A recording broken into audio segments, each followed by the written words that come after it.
Ah, le petit vent. La la la la la la la la la la la la la la ta la li, la la la. Bonjour, comment vous appelez-vous? Je m'appelle Jean-Pierre Mathieu. En quelle année avez-vous fêté vos 20 ans? En 1950, Où habitez-vous à 20 ans? j'habitais à Lyon. Quelle était votre activité à l'époque? Quel était? Votre activité à l'époque? Ah, ben, j'étais étudiant. J'étais au lycée, dans un lycée de Lyon. Qu'est-ce qui occupait le plus de votre temps? Ben, le maximum, c'était d'étudier,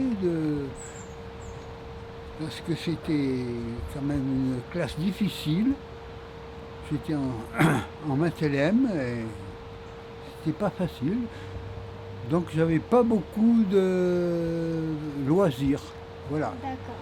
Comment décrivez-vous la vie à cette période? À Lyon, c'était une ville bien organisée et par exemple je faisais tous mes trajets dans ce qu'on appelait des trolleys. C'était des gros cars qui fonctionnaient à l'électricité. Hein.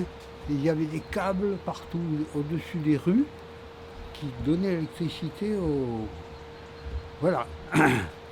Et les voitures, on parlait beaucoup des tractions avant. C'était la voiture et aussi des 2 chevaux. C'était l'époque des 2 chevaux. Alors là, ça faisait fureur. Tout le monde aimait les 2 chevaux, qui étaient une voiture facile à conduire, qui ne consommait pas beaucoup d'argent, pas beaucoup d'essence. Autrement, c'était aussi l'époque des 4L. C'était des petites voitures 4 chevaux. Voilà, autrement.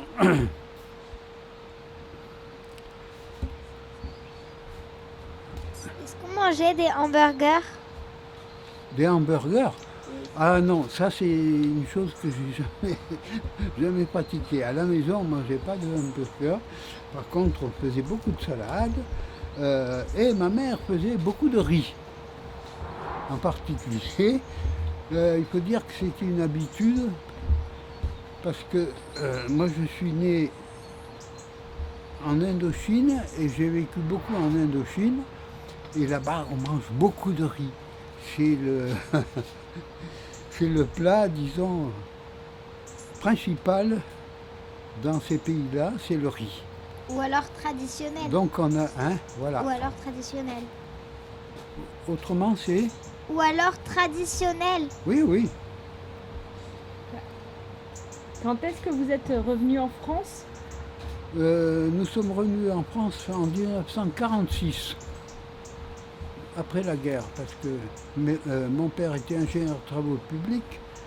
Il travaillait donc sur les routes au Laos. Mais la guerre a fait qu'on n'a pas pu revenir en France tout de suite. Et au lieu de rester 3 ans, on est resté 9 ans. Pouvez-vous nous raconter un fait qui a marqué cette époque? À 20 ans, j'ai beaucoup pratiqué le vélo.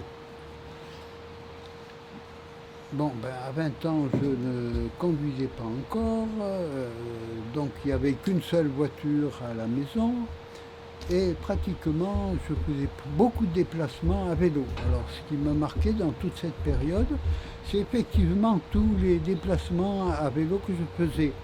On avait toujours une maison à Saillant et je faisais fréquemment le trajet à vélo de Lyon à Saillant. Et le retour aussi. Et le retour, ce qui m'a beaucoup marqué, c'est quand il y avait le Mistral. Et quand il y avait le Mistral, on pouvait pas, on n'avançait plus. Parce que je sais passer. Ah oui, ce qui m'a beaucoup marqué quand je suis rentré en France, et que j'avais C'était le Mistral, parce que quand je suis rentré en France, j'ai commencé à être en pension au lycée de Valence, avec tout l'hiver dans la cour, avec beaucoup de Mistral. Et moi qui venais de pays chauds, j'étais complètement gelé. Vous étiez sportif. Oui, j'étais assez sportif. Ah ben c'est vrai que à mes 20 ans aussi, j'ai participé à des compétitions sportives. Ça, je l'avais oublié. En vélo? Non, là c'était la course à pied. La course à pied, course de fond, notamment j'avais été sélectionné pour faire le 1500, qui est une cour sur piste de stade, quoi. J'étais qualifié pour aller courir à Paris. Oui, ouais. Quel souvenir avez-vous souhaité partager au bon ou au mauvais? Dis plus fort. Quel souvenir souhaiteriez-vous partager, un bon ou un mauvais? Ce que j'aime partager, c'est toutes les promenades à pied que j'ai pu faire en montagne. Que ce soit monter à la roche, faire les Trois Becs, ça c'est un souvenir formidable. J'y suis allé beaucoup de fois et quelquefois avec mes cousins et cousines. On partait à pied de Saillant, on allait coucher dans une ferme dans le foin, juste au pied des Trois Becs, et au petit matin, avant le veillou, vite, on grimpait jusqu'au Veillou, qui est le premier bec, pour voir se lever le soleil sur le Veillou. Et j'ai un souvenir là merveilleux d'une fois où j'étais au sommet des Trois Becs, un jour où il faisait particulièrement clair. D'un côté, j'apercevais le Mont Blanc, et de l'autre côté, au-delà du Ventoux, j'ai vu briller quelque chose, c'est la mer. Merci.